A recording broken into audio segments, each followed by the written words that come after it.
Hello and welcome to this new video. This is going to be an instructive commentary on jungle tracking with additional editing to help you guys understand what is probably the most difficult concept for junglers to get down. Typically when people jungle track, they do it loosely, but in this game I make sure to constantly keep the GPS up and you'll see how I attempt to do so. One thing to keep in mind if you're not familiar with jungling is that every camp is worth 4 CS upon full completion. If you leave some little krugs, some raptors, or wolves, you can end up with a different number like 2 or 3. Typically people don't do that though, so it makes it easy to just count in increments of 4. And also, you don't have to do this. You can just kind of jungle track loosely, like I said, but again, I'm just demonstrating in this game. So immediately as the game starts, we notice that the Graves actually goes for a lane invade on my red, which means that I'm open to going to his red side, take his red, and potentially more of his camps, depends on what he wants to do.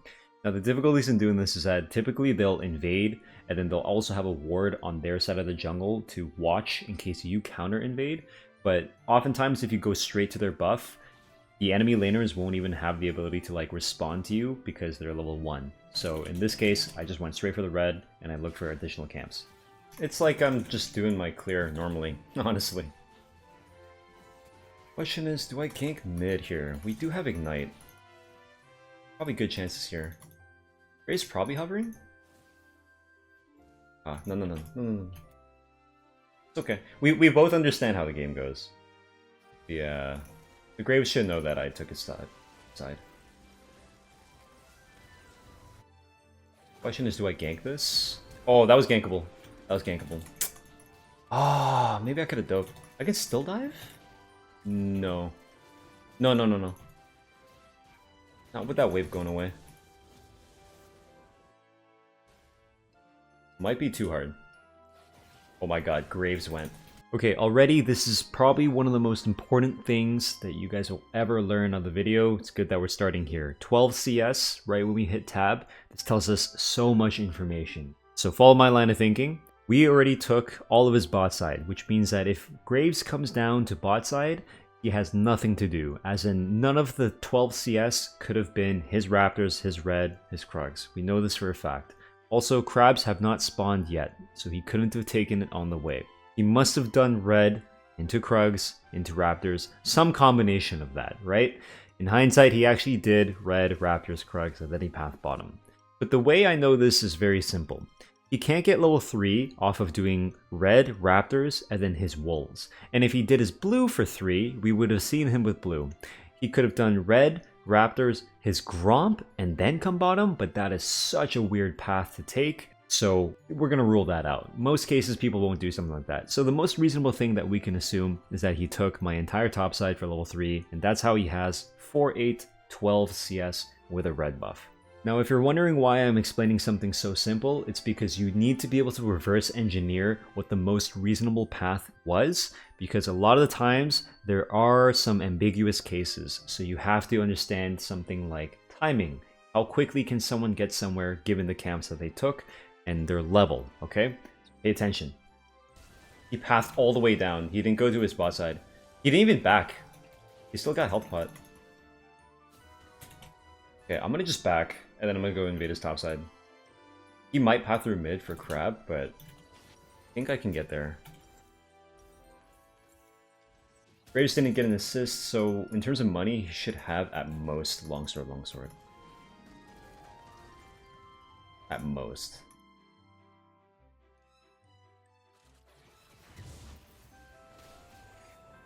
Doesn't even have a buy.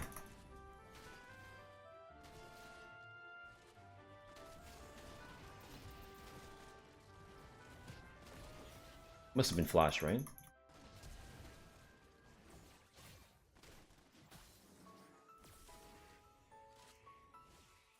I'm at least gonna get my Krugs. If he's gonna take my Raptors, I can get my Krugs. Guess I'll board the bush. Damn, he actually just didn't back and went straight there. Interesting. So this is a really aggressive opening. After he took the bot side gank, he did the crab for 16, and that's how he's able to show up here for 20. It's because he didn't take it back. He actually took the safe way around mid, even though I said we probably see him on mid if he went for the second crab. I didn't expect this because, again, he pathed out of vision. And so we see him with 20 here, and then he eventually passed into the Raptors. I mean, it's kind of okay if you can get away with getting some free stuff, like my Raptors in this case, because you guys saw that. But he doesn't have a back, right? That's the crucial issue with this kind of gameplay. If your opponent knows that you have to back at some point, that could be a weakness in leaving a camp up, or you just don't have combat power. In this case, I had tier longsword, and so I can't exactly fight him. But you'll see what happens. Should be okay.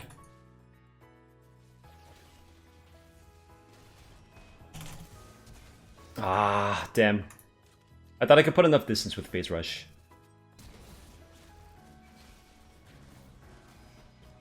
Nice, good. Nice, nice, nice, nice. Here comes Cannon. He doesn't have 6 though. Alright, I'm down for that. Dude, this Graves, man. I'm telling you, every Graves gets away with this kind of stuff. I can't wait to beat this guy. Nice, Geiger sucks. Here.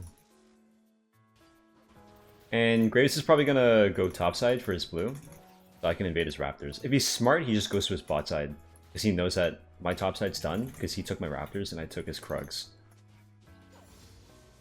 So all I can do is go to my bot side right now. And then invade his bot side. So he should be covering that option. But he didn't.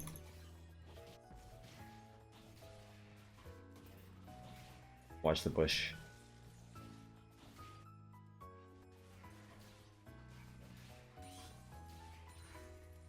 They're gonna do that. I will just grab his camps. Oh my god, my guy backed. I could have ganked.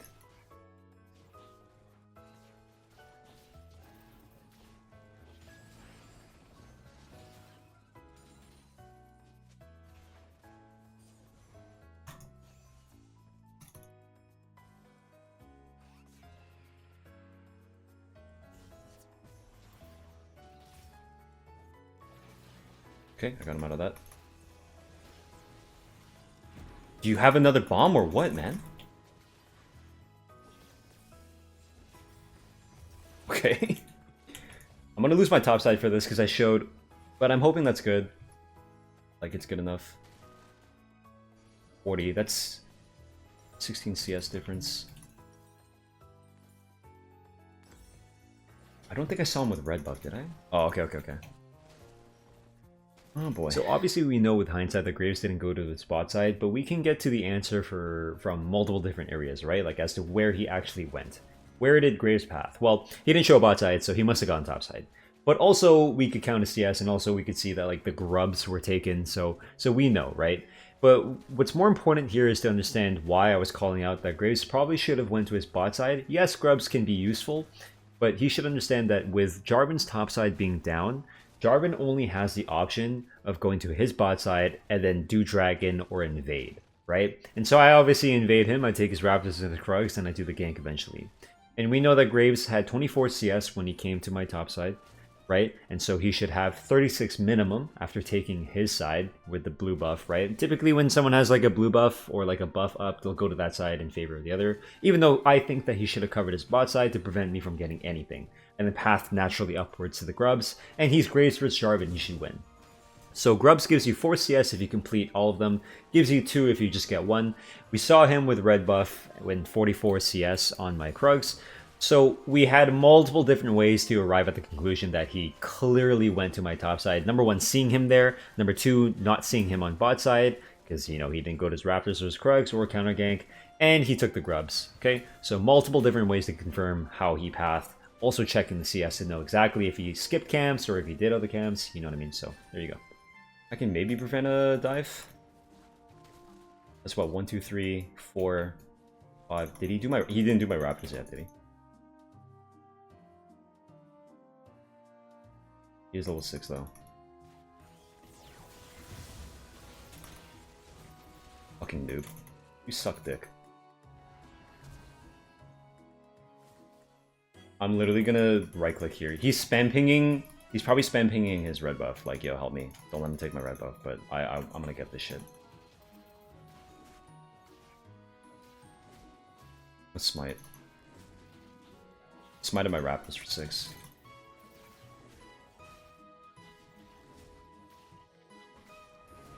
He should obviously be pinging his bot lane off here. No. Let's get out of here. No, this is not good. This is not good. Because we can get value no matter what.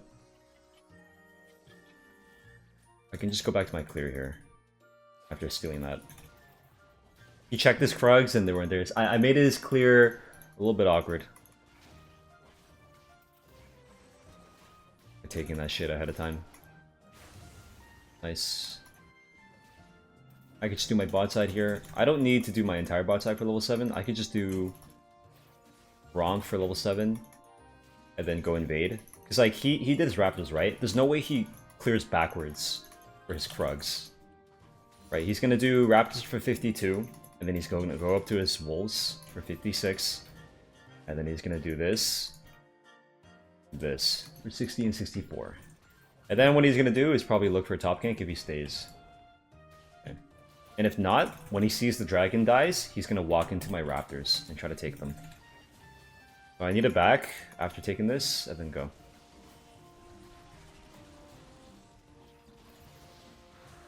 Need it back, go here immediately. If Soraka's smart, she would stop my back. I should have stepped back, actually, just in case. I think Boots 2 is probably best. That way I can get on the map faster. Instead of pickaxe. Oh, okay, so he did his... Right, he did the Krugs first. He might step in here. Oh, he's already there. Hey, he's right there.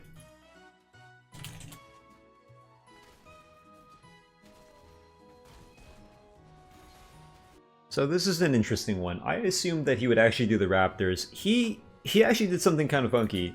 He skipped his Raptors right when they came up. Basically, not waiting the extra 3 seconds, and he just went straight to his Wolves instead. He did the Wolves, did the Gromp, and then he pathed backwards, almost as if to say he wanted to do the Raptors, and then realized that the Crab was there. Did the Crab. And then he did step into the Raptors, hoping that it'd be there. And I totally forgot this detail in the middle of the game, that he actually took the Krugs first, and then we fought over the Raptors afterwards, right? But the reason, so this is really important, the reason why he gets here so quickly is because he doesn't actually end up doing his Raptors all the way back over here, even though I thought like, yeah, you know what, like anyone would just wait like a couple of seconds, take the Raptors at the very minimum, and then get this. But instead what he did was he just completely skipped that, adding maybe an extra, or clearing maybe like 10 seconds faster, depends on how quickly he does the Raptors. That's why he's able to show up at the Krugs, and I'll show you the fight in a moment, but keep that in mind. We can also reverse engineer that by counting the CS after the fight. Well, I wish he saved his stun so I can do this.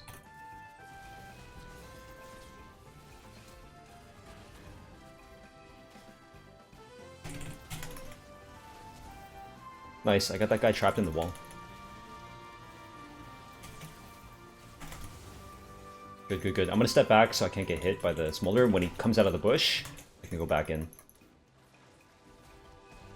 I can re-enter. Let's just kill the play. Q back to my flag. Good. We know he did all the camps here. Because we counted his CS. 60-64. Oh, actually, he didn't do the crab. That's why he showed up so fast. Wait, no, what? How was he 64? I counted 56, 60, 64. He must have skipped something. Maybe he skipped his Gromp.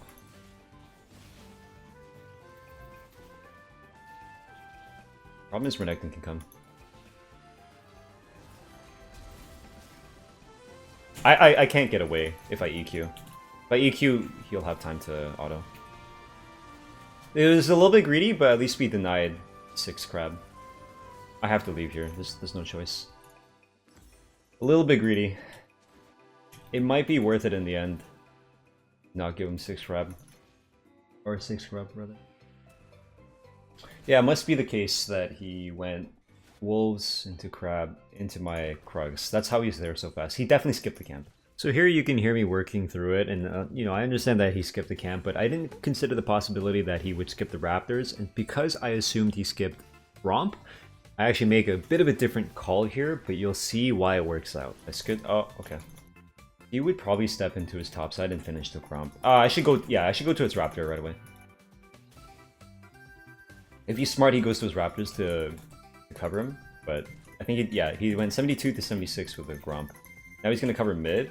And then probably go back to the wolves.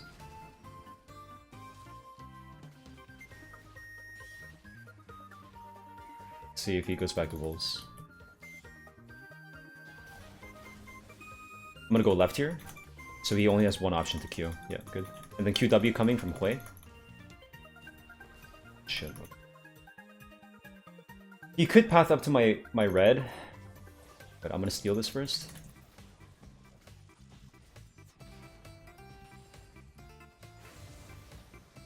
Need to Q that so the smolder doesn't take it.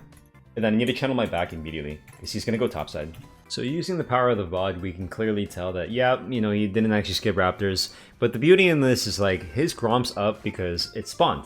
We actually took a long enough time doing that whole topside fight that we could see that spawn. We also saw him pick up the blue buff, right? We see him pass this ward. And then eventually, you know, we fight him here in a moment where we take him out, and then he goes back to his wolves. We see him on the wolves on the ward.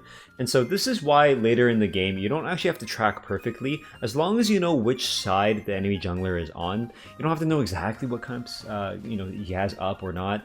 But generally knowing what side he's on allows you to infer what his next move would be, right? I mean, we just took his Raptors in front of him. He's probably not going to path to his bot side, especially when he sees the Jarvan like, yo, the Jarvan just took like the Raptors and he's on the Krugs right now. Where's the Graves going to go? Obviously, he's going to go towards top side. Does his CS count matter? Probably not. Nice. I love this mid laner moving. That's a really good move from the mid laner. There he is, there he is. I basically have a UAV on him, right? Because I'm always thinking about where he's going. I'm thinking about like the camps. I'm using some vision to make sure I'm clearing up ambiguous spots. Because it's like, okay, what is he going wolves or is he going raptors? I mean, obviously we have vision here, so it's like, okay, we can literally see him. That's why sometimes you don't need a ward. The only purpose for warding in the jungle would be to like check in case it's a 50-50. Like if he could go to two spots and it's not necessarily weighted on one side or the other, having a ward on one side, even if you don't see him, you know he's on like the other side, right? It's like that kind of idea. So this Renekton just used dash, so if he walked up, I would have been able to EQ and ulti him. So here we know that the Graves is going to come topside, pretty much no matter what, because he only has his red. Okay, I need to pop this and run. Oh, I still got... It's okay, it's okay. I'll ulti here and then EQ out. Nice, let's run. Watch Hui's QW.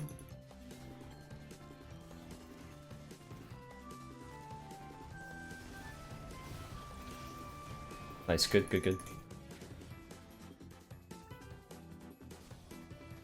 I'm pinging here. Nice, I have a huge shield. I'm watching to smite that. Nice, good. I Q and I smite it. It was at 1252, so I hit it with a Q, dash forward into range of smiting over this. So now where's he gonna go? Obviously bot side. He's got no camps. Top side, nothing to do here. Good. If we don't see him show up on this ward, it could be that he's on Krugs or Raptors. Okay, good. Right, does that make sense? So the ward in that case allowed us to clear up an ambiguous case, right? Also him showing mid. Because there are three paths there. Go straight to red, straight to Krugs, straight to Raptors. And in this case, he obviously went like towards Raptors side, but then he covered mid. And then it died. So if he doesn't do one of them, it must be the other two. Obviously there's like an infinite amount of like different paths, but there's a finite amount of reasonable paths that he can take.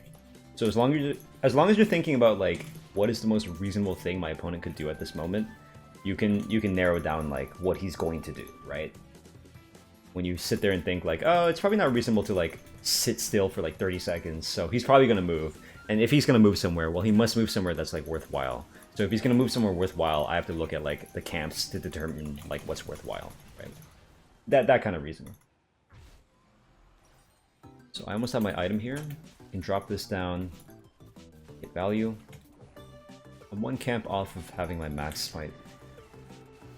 I might as well take top, or sorry, take bot tower. So 86, yes, he'll show up with 90 or 94. I doubt he did all three camps right away, if he shows up here. There's no way he can show up and have done three camps right away. 94, there it is. So we only did two camps. That means his Raptors are up. And we just need to leave. We just need to leave.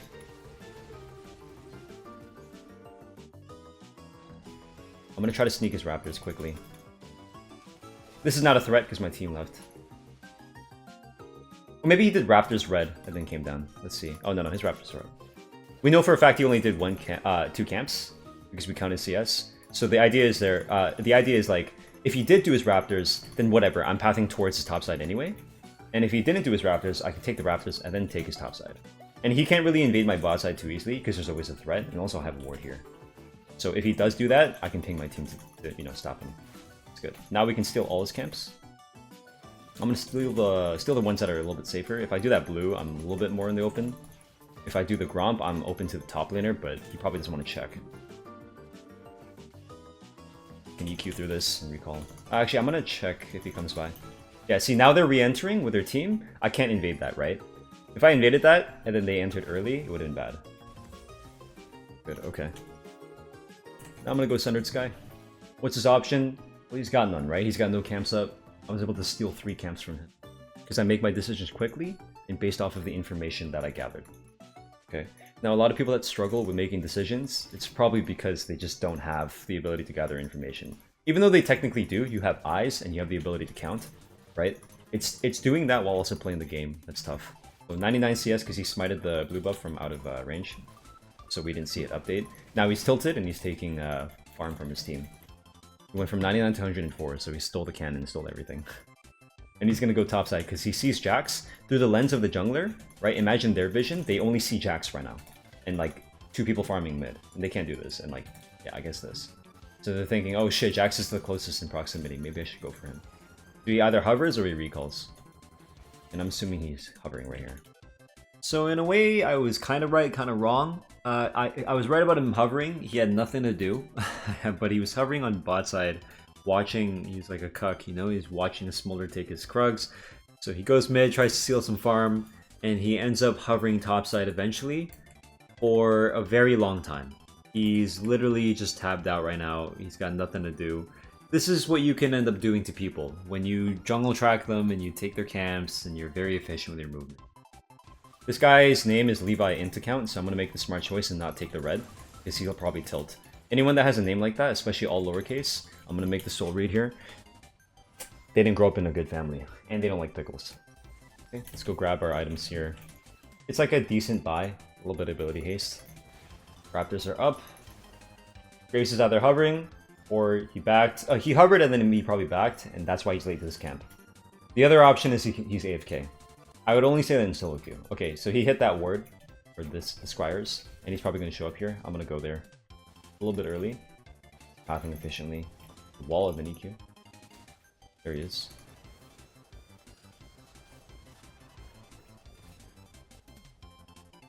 Good. I can deny the... I'm going to ward here. See if he's going to try to smite this. He did try. Funny.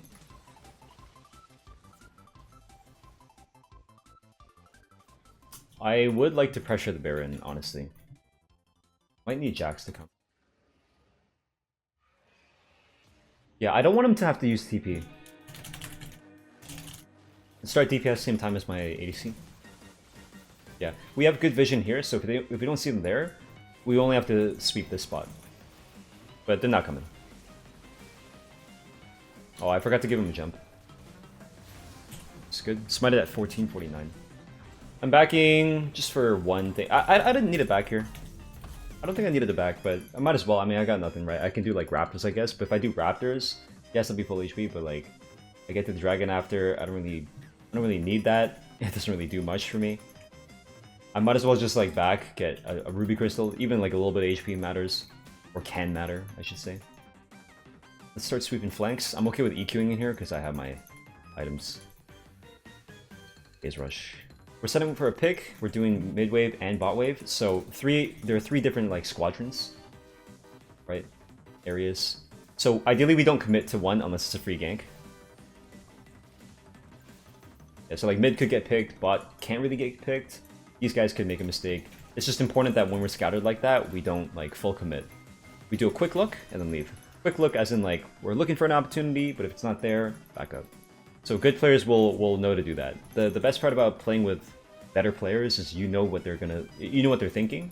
it makes opponents more predictable, so you play more to theory, and then it makes your teammates more predictable, which is also really good, because then you can adhere to the strategy, or like maybe combo off them, that kind of stuff, right? Yeah, so you'll notice I'm not counting the guy's CS anymore, because we don't have to. I'm here hovering mid and top, mid and bottom, so I can respond to anything. If they overload bottom with like 3 players, 4 players, I can maybe peel my guy. Or if they don't send anyone, okay, so they send 3 mid, right? I can just show up here. I want to make sure I don't show my jungle pet. Sometimes it shows. I'm watching my mid lane play in case I need to go up, but I'm gonna ping them off here because they have no wave, right? And then I'm gonna go for bot side tower. I'm okay with sharing the gold here, just getting it quickly. At this point, it's not about like solo gold or anything. If it was like 15 minutes in and we're getting tier 2, maybe I gave solo gold to Jax, but not in this case. I should hover my wave on mid so that I can give the buff. Make it a little bit harder to kill. Nice, it didn't kill that caster. And we got a pick on the Graves who's rage splitting. A lot of junglers will get tilted when they're in a behind position because they'll lose their camps, they'll lose everything, their source of income, and they'll try to like act out. Basically, if you corner someone and you put them in a bad situation, it's just a matter of time before they make an emotional decision, right? When in reality, the best thing to do is probably like don't die, cut your losses, wait for the Baron buff to like end. Actually, I shouldn't be doing this at all. I shouldn't be doing this at all. They TP'd, use flash. I should just be doing the... I'm not even going to look. This fight is really dumb because we're diving the tower when we don't have to. We can just pressure objectives. You want to remember what you're playing for. Okay, well, I didn't want to die for this. I might have to die for this.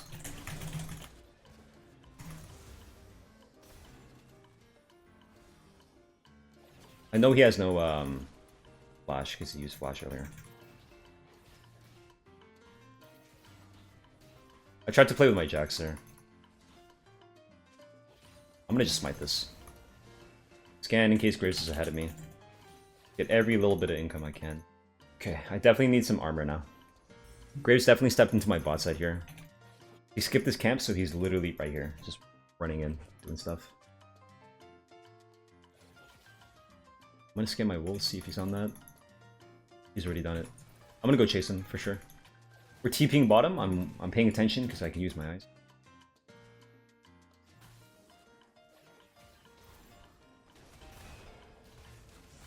Forward kite him. Good. I'm gonna start pinging this. We could run down mid, but I think we should. We don't have TP. I'm gonna make the right choice and go for the top wave. Oh man. Okay. A-ramming mid is not the play. Oh, actually, it is the play because this guy stepped up. No. See, we have... This is the problem a lot of players will have, or a lot of teams will have, where they might think like, oh, we got a pick, we immediately run mid. And that's not the case all the time. Because we already got the mid and bot in him, the only objective left standing would either be the Nexus, or the objectives left standing would either be the Nexus towers, which we're not knocking on. We cannot like push that far deep. They can come from 2 different angles and they have like protection from the towers, right? So we might as well just go for the more vulnerable target, which is top tower. So like, yes, getting that pick and not being able to do anything off of it is kind of shitty because we use TP. But you can think of it this way: we invested the TP to stop that guy from getting gold, kill him, right? So we get gold, and then we have a little bit of time to readjust and go topside afterwards, right? Compared to if we just went topside. So we already have waves pressuring with supers. Problem is, like, if I push this wave in, it just gets farmed. I mean, it's gonna get farmed anyway because of Hui here, but I need my team to be right here, but they're not. That's the problem. We're letting Hui walk up and QE. We should get at least a little bit of damage on this tower. Yeah, we have to use the wave. I mean, okay, now we just go for the dragon, right? Shit.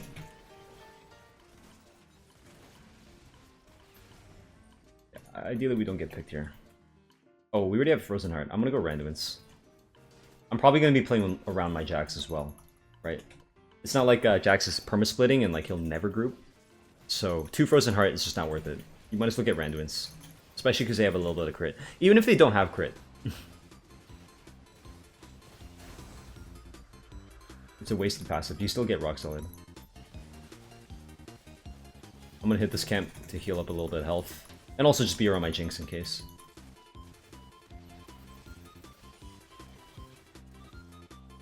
He's gonna go for the crab. Speed me.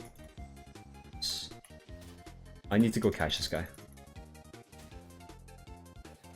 I'm gonna ulti him just to force. Oh, actually, no, I'm gonna get this guy. The Graves can't back. This guy can. Oh, that phase rush. That's funny. Nice. Yeah, the Graves can't back in time, right? If we just chase him. I might as well chase the Hay, who might be able to back with the Graves distraction. Good. I'm flagging to the side so I don't hit the Baron with my Q.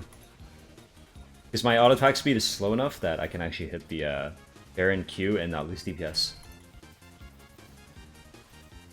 Nice, there's Graves. 13-13 with my Q. And we kill the guy.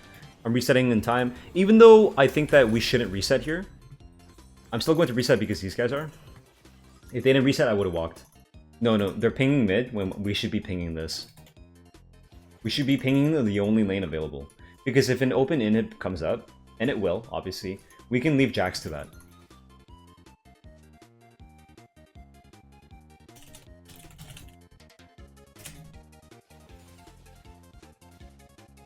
We need to be able to push up like this. Okay, so I'm a little bit late to it, but normally I call Jax to TP to this wave for tempo. What I mean by this is because we're pushing in our top wave, we have to match. We have to match pace. Because like, if we push in top wave and there's no bot wave there, like, they're not going to feel under threat. This is no threat. I have to stand in front of this. Ah, I can't block that. But at least he's on it now. I mean, we could wait, but you think about it this way. Baron buff lasts like 3 minutes, right? So you're going to get 6 waves at most. You have 6 waves to actually push and do something. Gotta hit the tower. I can just hit this guy, that's funny. I mean, he can hit me all he wants. I'm gonna tank him. And we do have our Jax. We should 3-1-1. It might not seem nice, but this is the proper way of doing it. It's not as explosive as like running in and fighting. It's not as fun. But you have to take towers. You have to pressure the different lanes. I'm gonna walk up on tower and start hitting it. And just tank them out.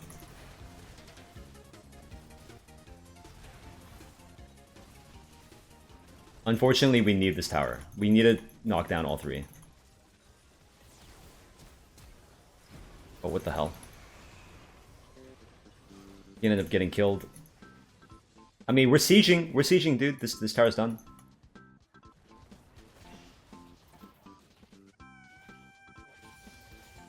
This is the proper macro, guys.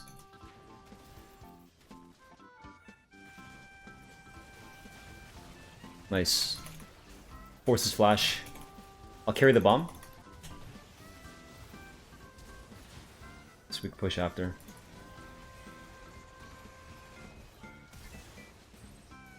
And then we just push. Good. Don't make the mistake in solo queue of just like always perma sending it. Wow, this guy's so tanky. What is going on? We should have just ended the game. Oh.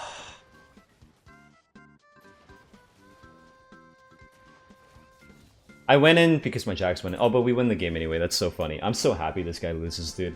Because any smolder that gets to 400 stacks is going to own us 100%. So if we didn't lose right there, that guy would have just been incredibly strong. Holy. Ah, what was that? Even, he got me through my shields too, and like he took no damage. Hey. Okay, GG. Let's take a look at some of the damage charts here. And I hope you guys enjoy. I'm assuming future me is going to edit some of the jungle tracking to help you guys understand some of the... It should be a good resource for them. Look at that smolder damage. Jesus, dude. That guy played well. He did his best, but again, I'm really thankful he lost there. Because holy fuck, what was that damage? Okay, thanks for watching.